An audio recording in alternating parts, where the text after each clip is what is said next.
Well, if that has had you on the edge of your seat, I really hope you've got a head for heights, because Michael Woodman-Smith has been keeping a watchful eye on the cliffs of Devon, and he's been following the highs and lows of families of Shelducks that live life on the edge.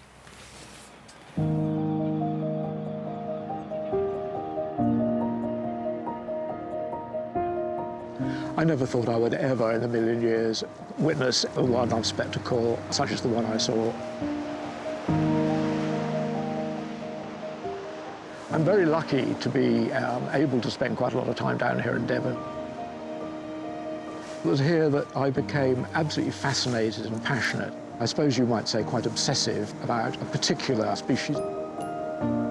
It's a bird that I would never have thought of any interest whatsoever. It's the Shelduck. They're birds that you possibly, apart from being very large and obvious, you wouldn't necessarily get terribly excited about. But my goodness, if you see them in this sea cliff environment, you see them in a completely and utterly, totally different light altogether.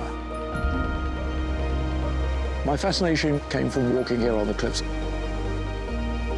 They were flying around, often as a group.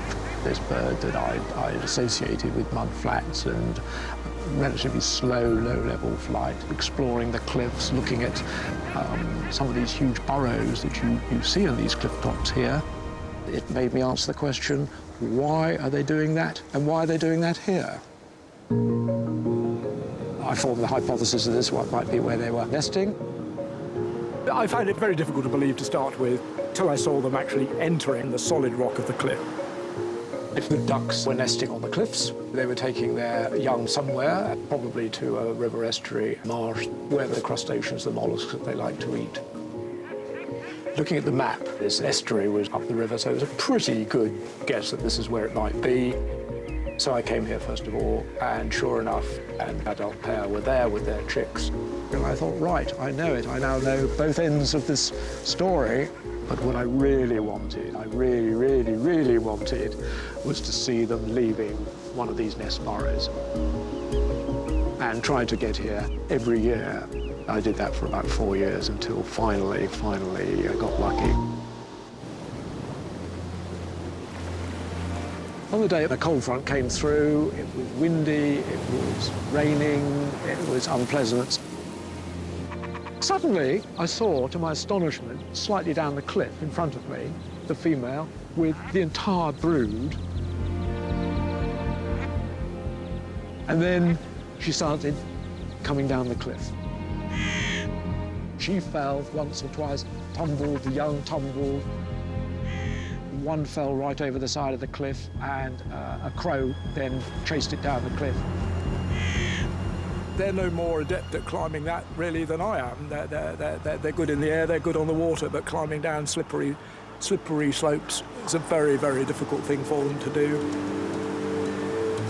And the next thing she did is she took them essentially into the surf, and it was unbelievable. It was like a sort of washing machine. My heart was in my mouth.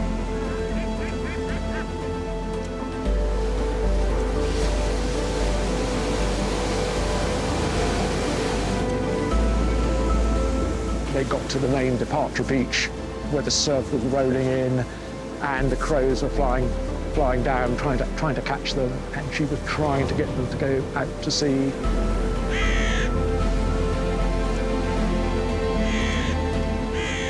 It was harrowing. It was an absolutely harrowing experience.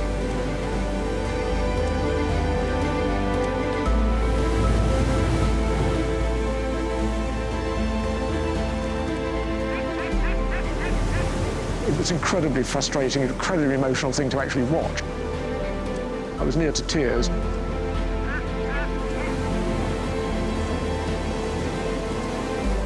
The number dwindled from 5 to 2 to 1.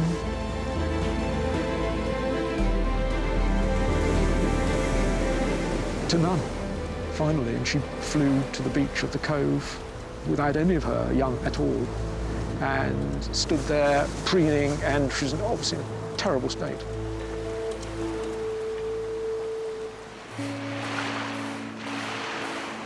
To actually witness this after 5 years was, of course, an achievement. The outcome was absolutely tragic. It was not what I'd imagined, hoped for, expected. I'd hoped to see them sail off across the sea towards the marsh.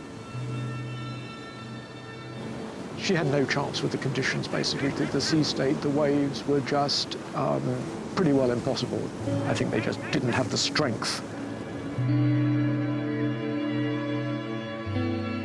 My respect for the duck has transformed, has become immense, which comes from understanding of what they do and the extraordinary lengths they go to raise their young and for the species to survive.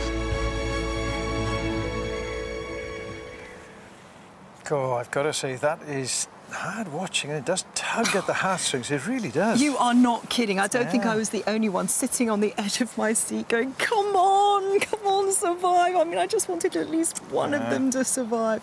But, you know, it's not actually surprising because with Shelducks, there's a very low rate of survival up until the age of 2. In fact, only about 17% survive up until the age of 2. And then after that, that number goes up dramatically to 87%. And then they can live up to 10 years, although the oldest recorded Yolo was 19 years, 7 months, which is an impressive age, isn't it? That is fantastic. And amazing the difference. It goes from 17% up until 2 years. So it's difficult for those chicks to get to the age of 2. The other difficult thing to watch on that film was when the crow came down and took the chick. But, you know, we mustn't demonise the predator because very quickly that crow could become prey.